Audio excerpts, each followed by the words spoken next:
I'm here with Jeffrey Gundlach, that's right. And Jeffrey, thank you so much for having us here. Sure, thanks for coming in. Okay, so I want to start with the Fed because Fed Chair Powell has continued to reiterate that the Fed is desiring to remain patient. And many are interpreting that as the Fed is reluctant to hike rates and that they might even ease. Do you think the market's getting this right, that they may in fact actually ease next? I'm not so sure that the market has an opinion where the Fed's going to ease next or just, I think it's more that they're going to stay where they are. When the Fed says patient, what they mean is, I think, that they're not going to do anything unless they say something first. So patient just means that until we communicate something different, we're not doing anything with interest rates. And that's obviously a massive change from the December press conference that Jay Powell gave after the Fed meeting when he said that quantitative tightening was on autopilot. In fact, I just read the other day that the Fed admits that they're having discussions about doing quantitative easing again, which is a radical change from saying that quantitative tightening is on autopilot. They're saying that they're discussing, they haven't drawn a conclusion yet. They're discussing the idea that quantitative easing will be a regular policy tool, not one that is used only during emergencies or when you already have gone to the zero interest rate lower bound, which suggests that so the market doesn't think the Fed's going to do anything with interest rates. They also aren't sure whether they're going to do quantitative easing or quantitative tightening. So the Fed is kind of, I'd say, lost its way in terms of having an articulated direction, which isn't necessarily bad. That's the way it used to be under Alan Greenspan. He was famous for saying, if you think you understood what I said, I wasn't being vague enough.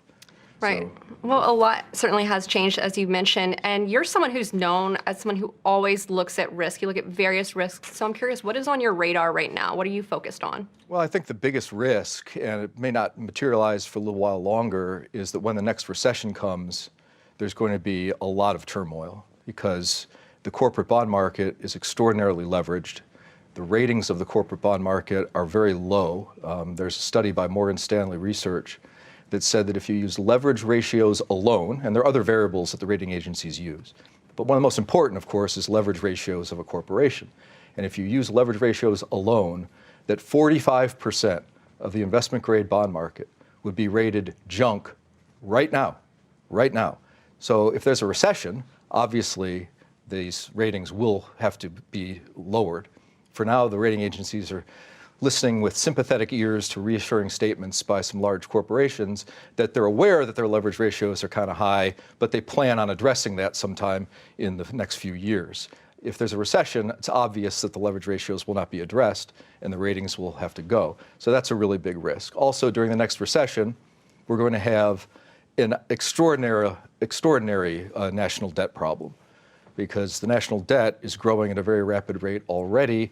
And we're supposedly, if I listen to Larry Kudlow and the president, they keep telling me that it's the best economy ever. I know that they know that they're being hyperbolic, but it is a growing economy. Real GDP is 3% year over year, or the most recent reading. And yet the national debt in fiscal 2018, which ended September 30th, was increased by $1.27 trillion. Now, the government tells you that the deficit was a little under $800 billion, but they're not really telling you the truth because the national debt is the debt. And what's missing from the 800 to the 1.27 trillion are things like war expenditures that are deemed to be off budget, national relief for natural disasters, and loans from the Social Security system, which obviously are not real. I mean, that's just one branch of the government funding another branch of the government that you can't finance yourself. So if we're growing at 6% of GDP, which is what we're really growing at in terms of national debt during fiscal 18, during a 3% real economy, what's the debt going to grow by during a recession? Well, typically, the debt to GDP ratio goes up by about 4 percentage points during a recession. So it suggests that the national debt would grow at around a 10% annual rate if we go into a normal average type of recession. That's obviously a really big problem. There's also tons of bonds maturing. The corporate bond market has $700 billion of bonds maturing this year. That's a significant number. In future years, we're going to have lots of high yield bonds and bank loans. And of course, the Treasury's quantitative tightening program is issuance of bonds that were never floated during the deficits of the past. So it's quite possible that during the next recession, and I've been talking about this for a while now, that what we're used to happening, which is, oh, it's bad economy, and so treasury rates fall, maybe that will only happen at the short end. Maybe long-term interest rates won't fall during the next recession because of the tremendous amount of bonds that will be put into the market. So I think those are the things in the longer term that are the big risks. In the short term, risks sometimes don't really matter. It's really what's the big problem. I mean, I try to go back to kind of the cornerstone principle when I think about the starting point for asset allocation. Like back in 2006, the only thing that mattered was you understood there was a credit crisis coming.